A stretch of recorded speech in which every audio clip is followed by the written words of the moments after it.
Hey guys, this is Zero X Nguyen, and you're listening to the RUNEBase podcast. And on this week's interview, I had the pleasure of speaking with one of the creators and one of the advisors for this NFT project that I stumbled across that I just quickly became obsessed with. The project is called the Ethereans, and it's these super cute 3D colorful space aliens. And the artwork is it's just a joy to look at. They're derpy, they're silly, they're funny, they're colorful. They pack a lot of really detailed creative artwork into such a small space.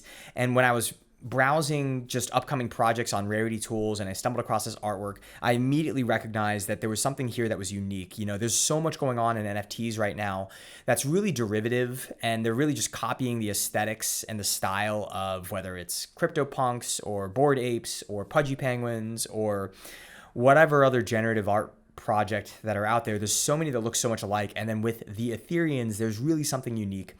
So I immediately, hopped into the mint and jumped on their Discord community and became like just a really big fan. Any of you that follow me on Twitter, you've seen how enthusiastic I am about these guys. So as a lot of you might know, we are getting ready for a drop of our own 3D NFT project called working title is Thor Pals. We might drop under another name. By the time this podcast comes out, that might already be announced. And so I'm taking inspiration from the Ethereans and a lot of others, and it was just such an honor to be able to talk to these two gentlemen. So I talked to Tony Herrera and Mr. Oscar. Mr. Oscar is one of the designers. He's one of two brothers that make up the Chaos Duo, and they're the designers and the creators of the Ethereans.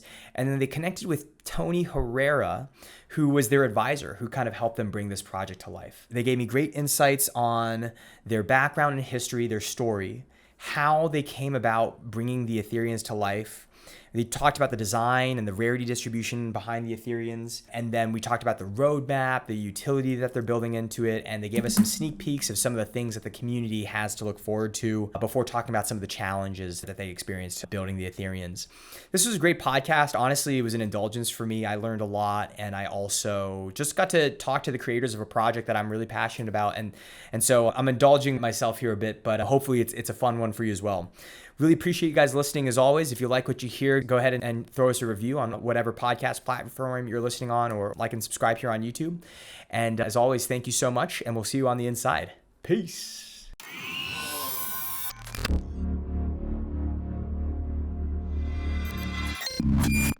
Hey guys, thank you so much for listening in today. This is Zero X Nguyen with the RuneBase podcast.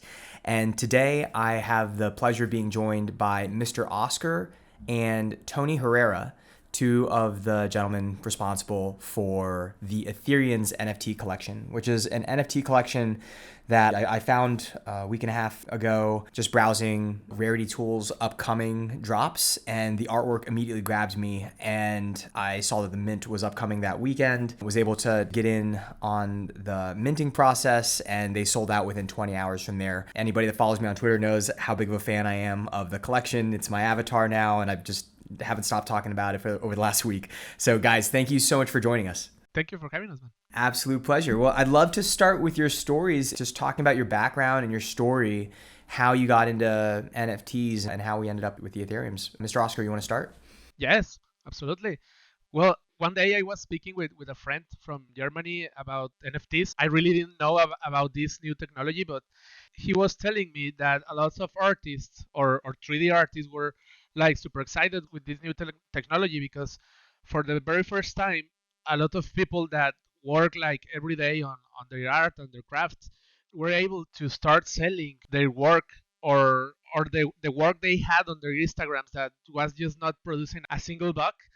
So I was speaking with him, and I was super interested because he gave me a couple of links, and I started to read more about the technology and the background of the NFTs.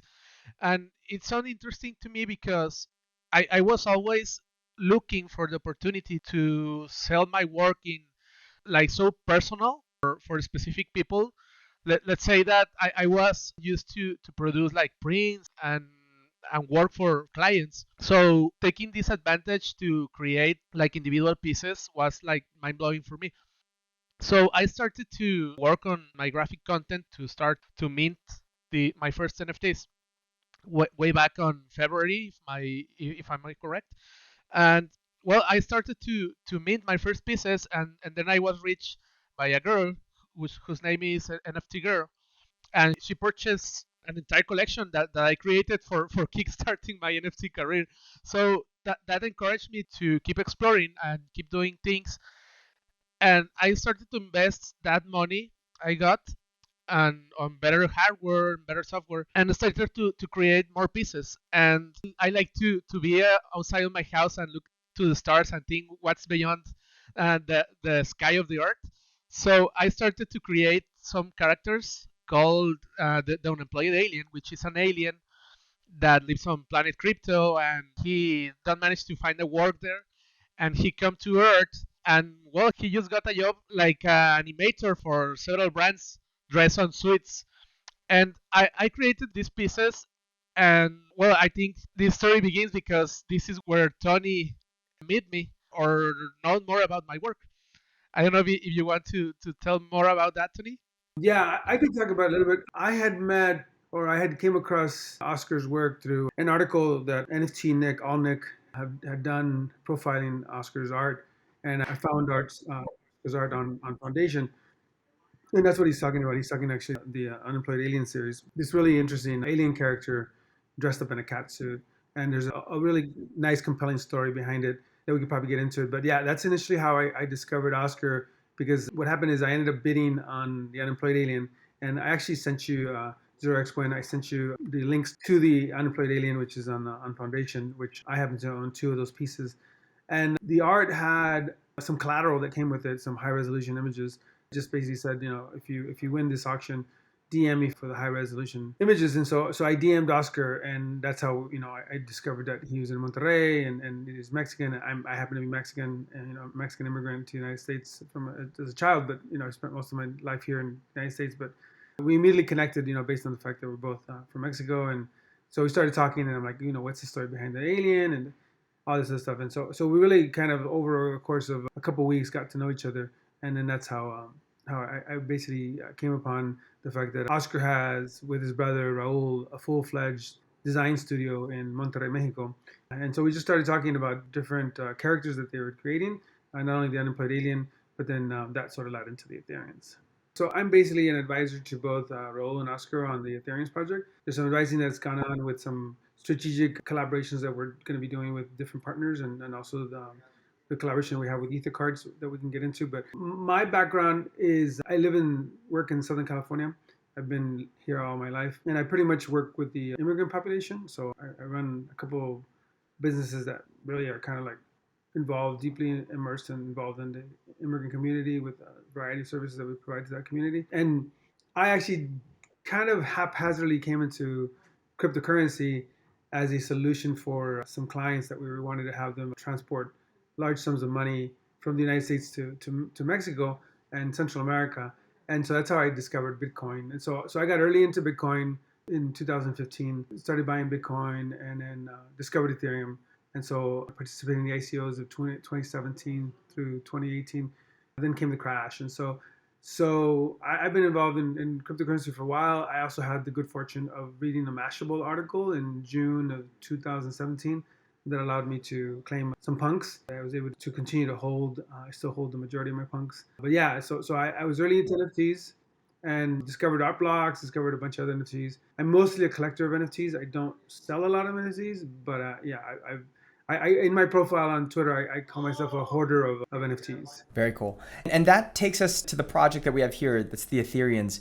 And it really stood out to me. This is something that I've expressed to you guys in the Twitter spaces that you've hosted, where I jumped on stage and I basically professed that, there's so many NFTs that are coming out, like especially the generative PFP projects that are they look very similar to one another. They're very derivative in terms of style and aesthetic.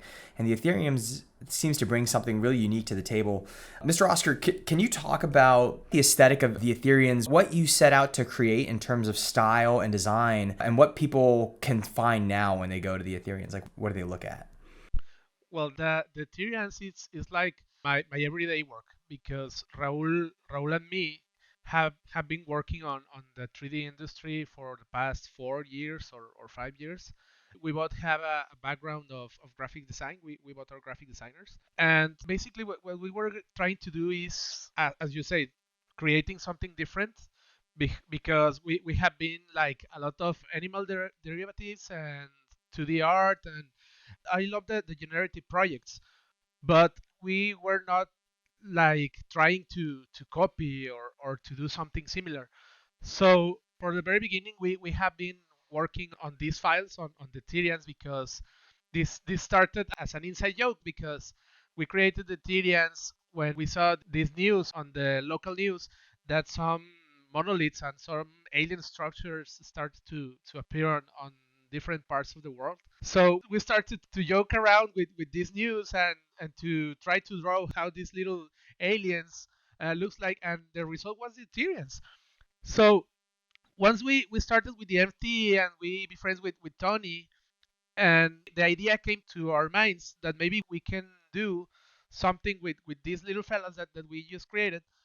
And well, 3D is something hard because you cannot do something like web based because you need like the render motors and you need specialized software.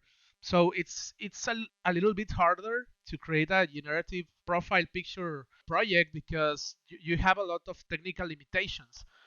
So basically we had the artwork because it's our daily basis work, and we just need like the technical support or the technical experience to create this collection.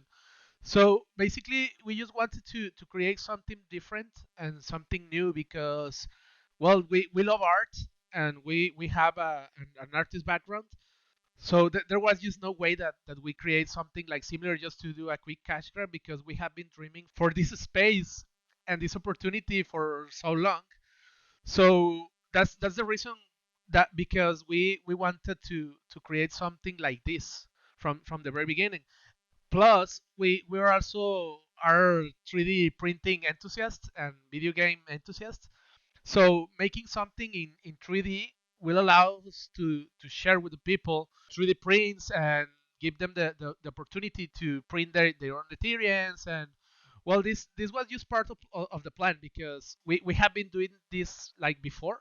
So this is the big chance to share this with the rest of the people. I think that genesis, that origin story of just hearing stories about aliens or UFOs hitting Earth and just coming up with just a really funny character that comes off of that brainstorm. And I think you guys really nailed this fun, playful aesthetic. And besides just being fun and playful, I think something else that you nailed that I think a lot of projects kind of oftentimes or sometimes fall short on, depending on how much work they put into this, is that there's a lot of visual variety. Like even for the most common NFTs or the most common characteristics or traits, you can have a very common Ethereum by rarity, but they still look pretty unique to one another. Can you talk about the rarity distribution for Ethereans and how you created that, both the visual hierarchy or the rarity hierarchy, but also still keeping the aesthetics very unique to each NFT? Okay, that's a good question. When we started to talk about the aesthetics and the future of the project, Raul and me had in mind that some of the projects that launch on the market have this issue that they have some rare and unique pieces, and some of the people that nobody wants is the pieces that start to sell below the minting price, and that is just not cool, man. And we felt that we had to do something about it because we are launching a product. So this has to be something that even if you don't get any rare Ethereum, you have to love. So this was our mindset, or like the golden rule we had, because we just love the artistic part of the project. Because and it's fun because some people are comparing the Ethereums with the minions. So I think that was an interesting part because that was what we were looking for to achieve with the aesthetics. So the rarities is something that we are planning to use for the gamification of the project. It's important on the profile picture collection because every picture profile collection must have these rarities, or I think it's a cool asset or a cool aspect of this kind of projects. So our idea with having soldiers, captains, and generals is that on the future, with the content we're going to produce, these roles have like an important role on the storytelling and on the games. So basically, the trade rarity is meant or is made to achieve these goals because it will make things easier for us when it's about developing a game or trying to design a game system. So yeah, it's pretty straightforward because this rarity system will help us to develop those dreams that we have in mind. Love it. And you did a great job. It seems to me that there are two primary attributes, like the type and then the rankings. And then there's a bunch of other like kind of secondary, tertiary attributes that go to create even further rarity distributions. But for the most part, like rank is the big one where you have soldiers, captains, and then generals. And then within that, you have like golden and rusted and steampunk, etc. And then you also have the type attribute, which is cryptolings, cyborgs, retro AIs, and then you have some mutants and the aberrations, which are really cool. And so it seems to me that those are the two major pillars, and then the hats, facial accessories, background, armor, gadgets are kind of secondary. Would that be accurate to say, or how do you think about like the different attribute spread? That's pretty accurate. We were thinking like the main attributes because they will always there cannot be Ethereans without those attributes. And I don't know if secondary the traits is secondary to be honest because they will also play a role. But yeah, basically what defines the rarity of an Ethereum is it's the type and the rank. You can get rare traits as well, such like the golden traits or something or the rusted. But yeah, we try to keep things simple, so people don't go mad with hey I got three I got a rare trait I got a rare hat or a rare facial accessories. That is also that it's like extra points. I think that's like the best explanation. It's like extra points. You can get a rare combination between the type and the ranks, but the extra points, it's maybe if you got a rusted blasters or maybe a golden jetpacks or so. So yeah, I think it's an accurate explanation. Cool. And something else that I noticed is that there are a few different attributes that I guess you could say are hidden attributes. There are things like skin color, glow color, and armor color, but they don't actually affect the rarity distribution. Like those aren't attributes that you can filter by and see their breakdown on OpenSea. What was the thinking behind that decision? That was a decision we took just to make things simple because Raul and me have been looking or digging into projects, and we have found some projects that have like I don't know 10 different attributes or like a lot of attributes that you can't even remember. So we wanted to keep things simple and we take as inspiration the CryptoPunks because they also have different skin colors, sorry, and the hair as well. So we try to take that as inspirations just to create a simple to understand collection and people can know about this. And well, the colors like the glow on the suites will play a role on the games. We were thinking that maybe on the games you can change those colors or you can do more about that. But yeah, the main reason is it's that we wanted to keep things simple because well we are users and we felt like this was the right way to do to don't create a so complicated collection and focus all these efforts on the video games and the storytelling. Very cool. I'm curious, let's hear from Tony. Tony, do you have any favorite attributes, Ethereum attributes that you look for? I do. So I'm partial to, we have a few that they're not that rare, but we have a few that allude to the Mexican culture, which is the sombrero. So we have some of those. And you know, Oscar and Rose did a really good job with, like, with different hats and different attributes. And so you have a hierarchy that's kind of like a military hierarchy with the Ethereans, which is, the soldiers, captains, generals. And then you have different, other attributes, including the ones some of my favorites are the chromie squiggle ones that we did. We also did a number of things where, like, we were like trying to figure out how to. So one of the things that you get with projects is that people are pretty smart, and they figured out a way to front run some of the other collectors by basically diving into the IPFS metadata, so they can front run, right? And so what we wanted to do is we wanted to avoid people being able to snipe all the rare ones from other collectors that aren't that sophisticated, and so we wanted to be provably fair algorithmically, so people would get randomness, right? So that's one of the reasons why we used Chainlink VRF.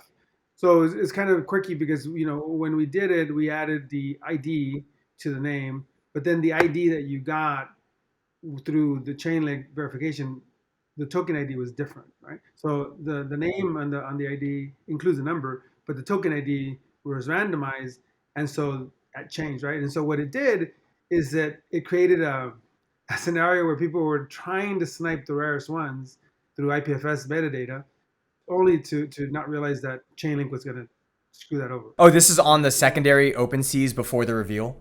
Before the reveal, yes, that's correct. So we did the pre-sale, and out of the pre-sale, we had 1,000 early adopters who were able to have access to pre-sale with a slight discount.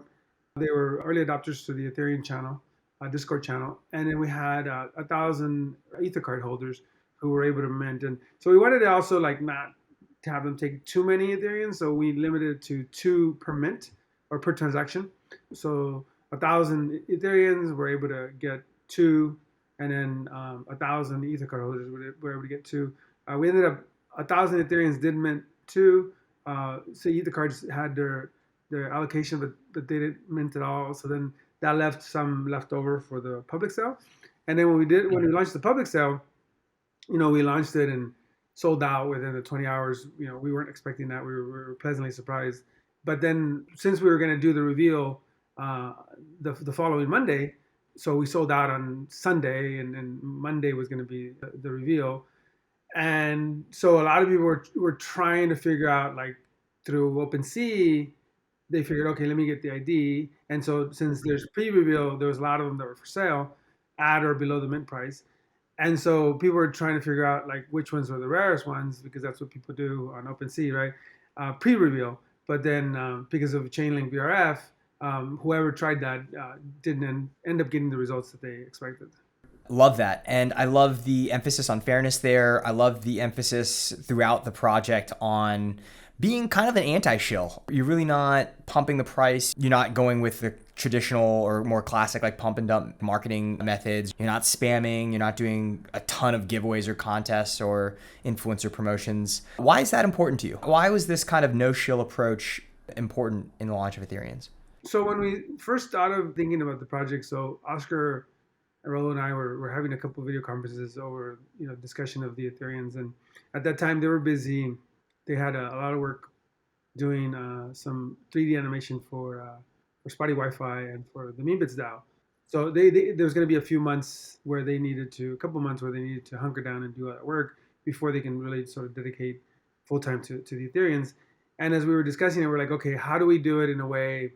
I mean, we learned a lot. There's a couple of things that I wish we would have done. I wish we would have used crypto sign from Kaigani, which is a really cool way of having people sign and whitelist an address. So we could have done more on the public sale with that mechanism. But we also wanted to do it in a way. I think I mentioned to you prior to the start of the recording. I mentioned to you that we started off with the Discord and grew it very much organically. Didn't do any shows. Didn't have any influencers talk about the Ethereans. And so we started growing, and it was like, it was a slow trickle of people. And I think when we launched, Oscar, if I'm not mistaken, I think we had less than 2,000 people in the Discord channel, right? Yeah, right. We have about 1,000 and a half, I think. Yeah. So we were like really really under the normal number, right? And so some of the members of the team were like concerned. They're like, Tony, we need to get an influencer to a crypto influencer, not necessarily an influencer, but just somebody in crypto that could sort of raise the profile, right, the visibility. And I'm like, no, I don't think we need to do that. I think we'll be fine. We have right away, Xerox, when we noticed, Oscar, myself, and Raul noticed that we had within the Discord channel this very vibrant group. It was like you went in there and everybody's like being really nice to each other, and you had a few people come in and out, and then that just coming in to disrupt, But for the most part, 99% of it was really really just friendly banter amongst the early adopters. And so, out of the early adopters, we started choosing some people that could be mods. So we said, all right, we're gonna do some giveaways. So if you want to do mods, and now those mods can actually get paid in crypto for the work that they do within the community. So we focused very heavily on wanting to to do an, I don't know, I guess an anti-shill would be the best way to describe it. We purposely didn't, I'm a punk holder. I purposely did not go into the punks Discord and say, hey, I'm dropping this project. Like you won't find, you can go to Discord channel and go to the punk channel, and you won't find me talking about the Ethereans. You may find a punk or two saying, hey, Tony's involved in this project, but myself, I never went into the Discord channel and said, hey, I did tweet, full disclaimer, I did tweet when we started seeing the mints on Sunday morning, when we got up to 9,000 mints. I did see that I had a number of punks that had minted. So I did tweet that I was appreciative of those punks that had minted. I didn't name any punks. I just said, I appreciate you, I see you, and thank you. I appreciate you. But yeah, for us, Xerox One, it was more like I kind of felt confident with with Raul and Oscar's art. It's kind of unique. It's they're kind of like, when you look at the Ethereans, they're like unlike anything else, right? So it's either art that you're gonna sort of like, and it's funny because we've gotten like the craziest responses, right? We had people who just random people who have DM'd me and say, I just love the Ethereans, and I can't get enough of them. And it's funny because I like the art. I mean, mind you, I was sold with their art when I bought the NFT, but I was more sold with the narrative. I was more sold with when Oscar described to me the narrative, the story behind the unemployed alien, and how it kind of blends in with the Ethereans. That's what I was really sold on. So I love the story, and I'll let Oscar talk a little bit about the story. But yeah, so to me, it was like a no-brainer to help Oscar and Raul, because one, you could clearly see from the work that they've done in the past that they're very talented animators. And mind you, they had just come off of doing a ton of animation for some very prominent projects, right? So it was like a no-brainer from that perspective for me. It was like, oh, okay, yeah, let's go ahead and do this. It should be good. And then we set about to get our smart contract developer and set up our Discord, get a community managers for that. Just do a little bit of thing. But back to your original question, which was about the whole non-shill thing. We just kind of figured that we didn't need to, and we're fortunate and we were blessed that we were able to get the traction that we did and sell out in the manner that we did. Yeah, absolutely. And to your point, and I said at the top, I'm in the camp of the artwork just brings me joy. I can honestly say there are projects which friends tip me off to that the hype around them is really high, and the floor price is rising, and you can go on Nansen and see the big buyers are taking positions. And I look at the artwork and I'm like, I just can't get excited about this. It's just like this doesn't. I wouldn't want to look at it in my wallet. We're fortunate. Let me make a comment. We're fortunate. A couple things. We were able to get about 3,000 wallets that hold Ethereans. If you look at the Ethereans, there's a few people who went in and bought a lot of Ethereans, but for the most part, if you look at this distribution of wallets, there's like a lot of people who, I noticed the other day I went in there and it was kind of weird because I didn't see a wallet that had just one Ethereum. There's like hundreds of wallets that have two Ethereums, but there's no wallet that has one Ethereum. and it's like there's over 3,000. I think there's about 3,000 wallets right now.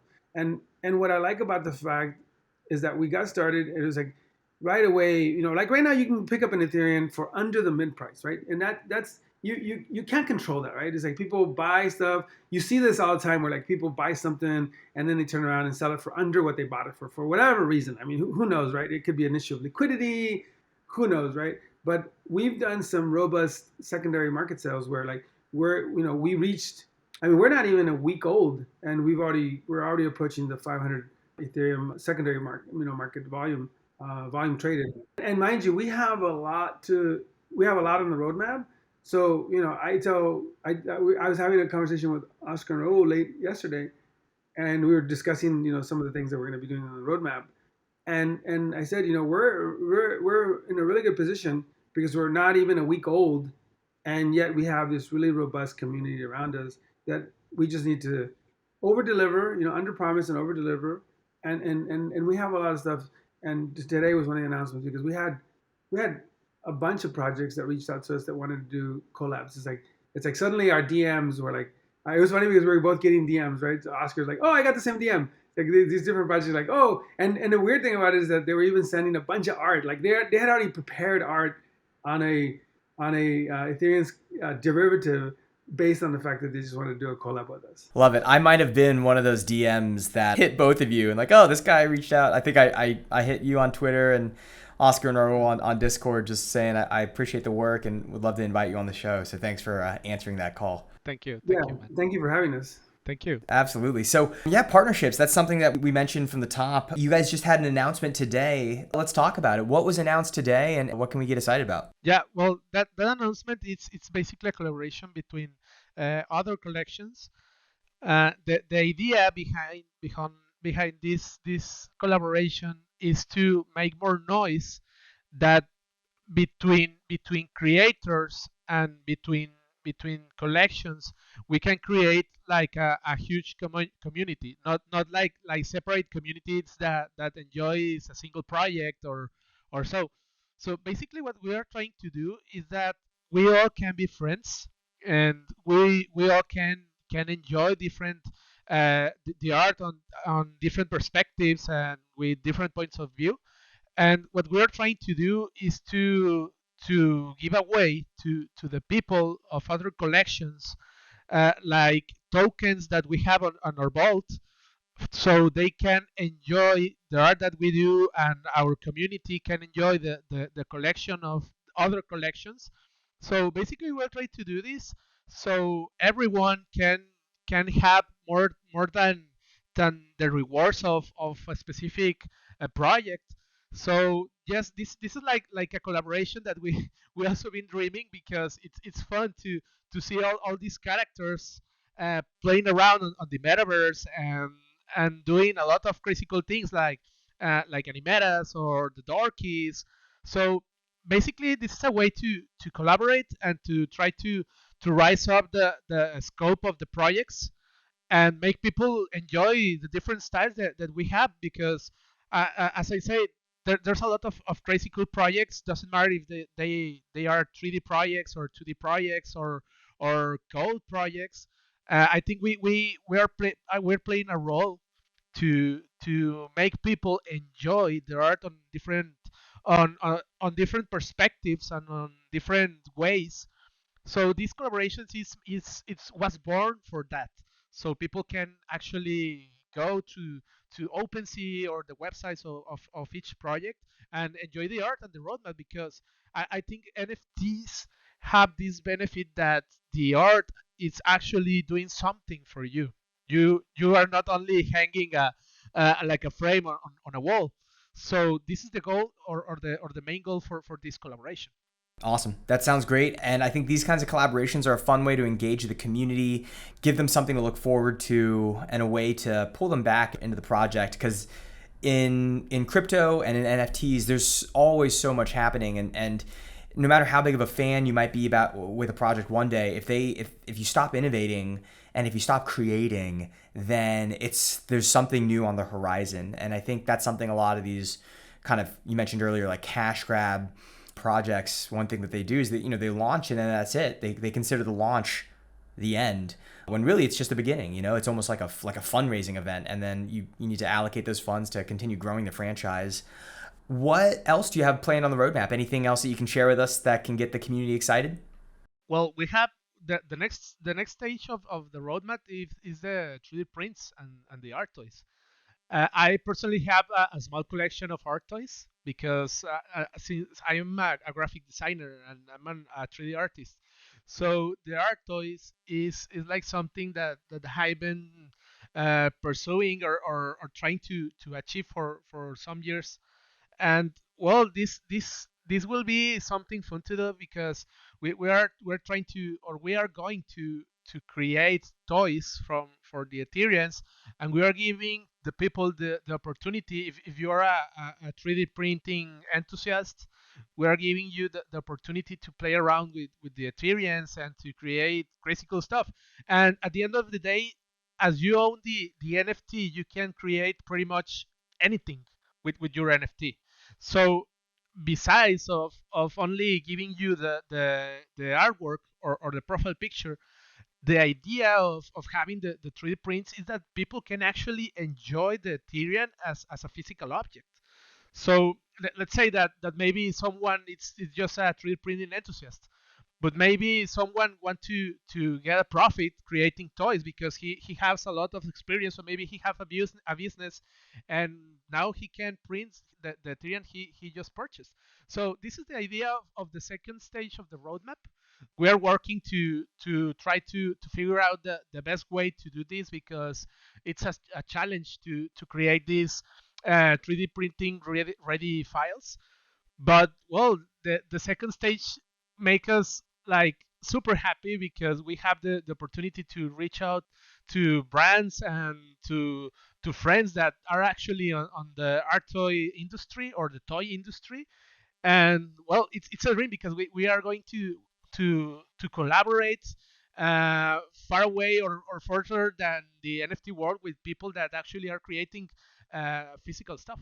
Awesome. That sounds great. I love the look of that. I remember on the website, I saw some early versions of the unemployed alien character 3D printed and saying that this was something that the Ethereum's roadmap had to look forward to.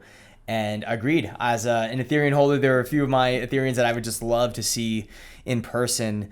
Some of the, I think I mentioned this to you guys on one of your Twitter spaces, but I have a number of Ethereums now, and I have some that are pretty rare. I actually have a Mutant Gamma, Wow. which I got on secondaries. Yeah, I got it for 0.13, or no, what did I get it for? I got it for 1 ETH, and I think that's a steal. I was actually in the process, maybe I shouldn't say it out loud. I guess I leak it here, but I was looking to pool funds with a group of friends to buy one of the aberrations that was listed like for a buy now of 20 ETH, but they ended up taking a 12 ETH offer. So I still kind of got my eye on that. I got a retro AI. I have a few generals, but one of the Ethereans that was one of my original mints, and he's not super rare, but I just love him, is this kind of derpy looking, ready for the movies soldier. So he's just a soldier, gray skin, nothing super rare about him, but he's got the hot dog and he's got the solo cup with a straw, and he's smiling. He's got a smile, which is not all the Ethereans have a smile. A lot of them are wearing scowls or flat faces or like the surprise face. He just looks so happy to be at the movies, and he loves whatever he's watching. And I think I would love to have that toy like on my desk. I think it'd be such a positive energy. In my showcase on my Rainbow wallet, I have like some of my rare Ethereans, and then I have that guy there just holding it down with his happy vibe. So brings me joy, genuinely. Yeah, that attribute seems to be catching on quite a bit. The movies one, it's not one of the most rare attributes, but for whatever reason, it's been resonating with a lot of people. I actually sent you a link via Twitter DM where somebody actually just listed one of those for like a really high price. But yeah, you're not the first person who's actually commented on the movie Ethereans. They seem to be catching people's attention for, and like you mentioned, they're not super rare. They're just they're just they're just. I when I first saw them, I loved them. I'm like, oh, this is awesome. It's like it's like he's holding a cup in one hand and a hot dog in the other hand. It's like So yeah, they're really cute. Thank you. And once the animated content launches, this will be very relevant.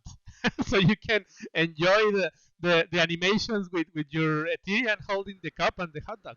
So I'm glad that Oscar mentioned that, because what a lot of people, even the collectors of the Ethereans, haven't seen is they haven't seen the bodies, right? It's like so 0x when just in your mind you have the Ethereans, right? The ones you have, but can you describe what you think the body looks like? Oh, that's a good question. And I was actually talking about that with my team today, because something, I'll talk with you guys about later is, we're also launching an NFT project, and we look as you guys did, I'm sure, to all the other projects out there for inspiration, and you guys get so many things right. And so I was talking about what you guys were doing right, and your bodies are very,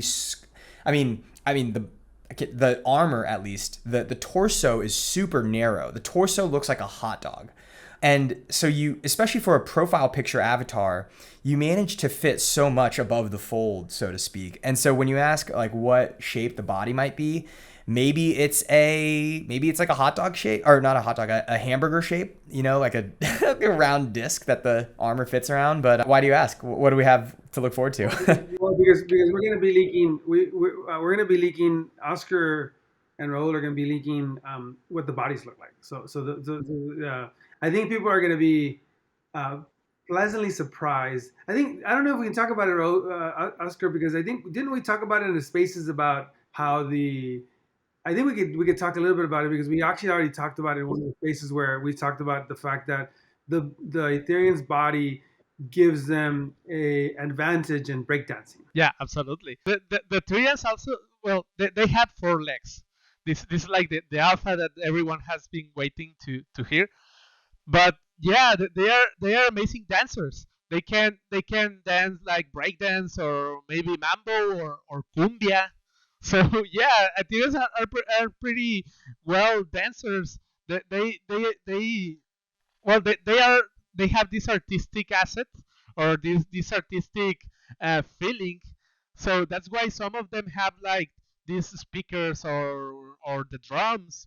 So yeah, these guys are happy beings. So 0x when, imagine your Ethereum walking, right? And he can stop, he or she can, they're androgynous, so they stop on a dime, right? They can stop, but they can shift directions because they have opposing feet on the other end, right? So they got 4 legs.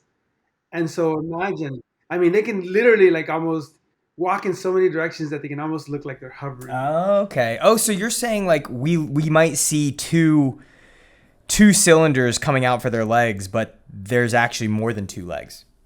Yeah. Well, if this is something that we got hidden. If you look deeply on the legs, you can see two light reflections on the left side of the legs. So this was something that people were asking on Discord, and we didn't want to say anything, so we let the people find this out for themselves. But yeah, I think we once we start to create the 3D printings, people will be how the full body of the Ethereum looks like. But we have this image on the website with the first test, or the first prototypes of the Ethereum. So yeah, it's something that will be so fun to people to know, and the animations around the 4 legs Ethereums will be so fun, because as Tony said, they're pretty well, they are break dancers. So that will be so fun to do. Oh, yeah. And you know what? Now that you mention it, I'm on the Ethereum's site on the 3D printing, and I see like the Ethereum between the two unemployed aliens, and I can see kind of like what the legs extending down look like. Cool little bit of Easter egg or alpha there for us to look forward to. Thank you for sharing that with us. There's so much to look forward to with this project. Awesome. So yeah, talked a bit about the roadmap real quick, and then we can wrap up here. But I'm curious, like from the outside, it looked like a lot's gone right. Obviously, the Discord community is positive and vibrant and energetic. The artwork is appreciated by a lot of people. The drop went relatively smoothly from the outside. It seems there wasn't intense gas wars. The community didn't come in an uproar about anything about around that. But I'm sure on the inside there was probably more chaos than was revealed to the outside. What was the hardest part about this project for each of you guys? Like what were the challenges that you might not have expected? Well, maybe for the creative part of the challenge, I think was figuring out what we had to do to produce the 11,000 combinations, because as I said before, we have the artistic knowledge and the artistic know-how, but wants to try to figure out how we could create the 11,000 Ethereans was a challenge, because we had to do quite a research. We spent like about, how to say, maybe 3 4 weeks thinking and researching on other projects to see how people actually did that. And well, that was that was a challenge. And also on the technical part, creating the pre-sale and figuring out how to avoid or try to make less painful the gas wars was also something that we have like dreaming and thinking on the day, on the night, because it's something that is actually not the funnest part of every project, because we have been on the side where we just lost a mint because we just cannot pay like 3 or 2 Ethereum for the gas. So this was a challenge, and the developers did a just an amazing work figuring out the different, how to say, the different stages and how this had to be written on the contract. So yeah, it was a challenge. Cool. And Tony, how about you? For you, what do you think was like kind of the most challenging parts of the project for you? So I think one of the challenging parts for me was, there was a lot that needed to be coordinated, right? So we needed to make sure that we had competent smart contract developers to work on this. We were fortunate that Drop Acid, who had done a successful project with the Deadheads, he was available and he worked. And then we kind of threw him for a loop because we required him to use so two things. We required him that everything that we're doing with the Ethereans is open source. So the smart contract and everything will be free to anybody use and deploy on their own. And so we wanted to make sure that we wanted to make sure that it was open source. And two, we told him we wanted to use VRF, Chainlink VRF. So that wasn't something that he had done before. So we were able to get um, Dave Appleton, who is the lead Solidity dev for EtherCards, to help us out. So he was the one that guided us through the process. And so there was on the back end, on behind the scenes, if you will, there was a lot of quirkiness that needed to get done. There was the whole getting the metadata right, getting everything coordinated to in a timely fashion, right? We missed the pre-sale by 2 hours because we needed to do some last minute adjustments on the contract, and then we missed the entire public sale from Friday to postponed it to Saturday, and through that process we were just rushing to do one thing or another, and so there was a lot of lessons learned. I think for me it was a really great experience. I was talking to some friends that were getting ready to help some other projects deploy their smart contracts, and it was a really great opportunity for me with Ro and Oscar because Ro and Oscar are awesome to work with, and the good thing about it is that despite all that craziness that we endured like in the last minutes, everybody was like super chill about it. There was like one time where like everything was just like nothing was working right, and so we sort of convened this call, and it was interesting because it was like we had Dave Appleton who's in Malaysia, we had Drop Acid who's in the East Coast, we had Raul and Oscar who are in Monterrey, myself and another team member who are here in California, and we marveled at the fact that even though you had all these people in different time zones, we were all basically we also like had this moment of like, oh my god, this is like really interesting because here you have essentially an international team who is using Discord and Twitter and all these really sort of nascent technologies in many ways to launch this project, right? I think at the end of the day, as I explained, for me it was like there wasn't really anything that was super challenging. It was more of there was a lot of challenges, but because the team was sort of like really like chill about it. It was like, okay, what's the problem? Let's hunker down and fix it. And so we had very, not that we didn't have Discord, not that we didn't, there was some issues where like everybody's like, okay, who screwed this up, right? And then it was like, okay, now it doesn't matter who screwed it up. How do we fix it? And so we were able to do that. And so for me, it's been a really interesting project from that perspective. And like you mentioned earlier, the real work begins now, and I've said this to Raul and Oscar. I'm like, be careful what you wish for, because now they have this successful project. They have resources from what to do the animation, to do the video game, to do whatever it is they want to deliver. Whether they want to do 3D prints, whether they want to do toys, all that's going to have its different challenges, right? At the end of the day, we need to figure out how to deliver value to the token holders like yourself. Who we appreciate the fact that you find it, find the art, that's compelling art to you. But at the end of the day, we also want to deliver value to you, right? At the end of the day, we need to deliver either on content or on many aspects. And so the real hard work begins now. I mean, we're not, mentioned earlier, we're not even a week old, and we have just a ton of work. And so we're really looking forward to it, because I think that, once again, Oscar and Raul are talented designers. They're not just somebody that just decided to do a 3D animated avatar project from yesterday. They're super talented, and I think that they will be able to deliver, because what they have is a really compelling story around the Ethereans. We just need to hunker down and build the story, build the animation around it, deliver on the game, and deliver on the physicals. But all that is going to require us to deploy some of the newly gotten resources, and hunker down and work, and that's the reality. It's just a lot of work. That is a great place to leave it on, and I think it's obvious in your project so far, in everything from the design to the community management to the communications.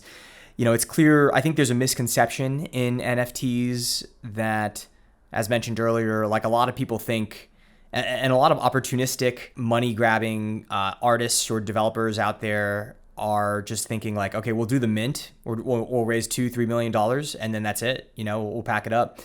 And really, it's clear with you guys that this is a franchise that you're giving us a lot to look forward to, and a lot of fun stuff in the works. And it's just a really fun community and project to be just involved in any small way. So guys, thank you so much for taking the time and for the work you're doing. Really appreciate the conversation. And I'm looking forward to following along and being a part of the community for months and years to come. Thank you for having us. We'll see you in the metaverse. See you in the metaverse, sir. Peace. All right, peace.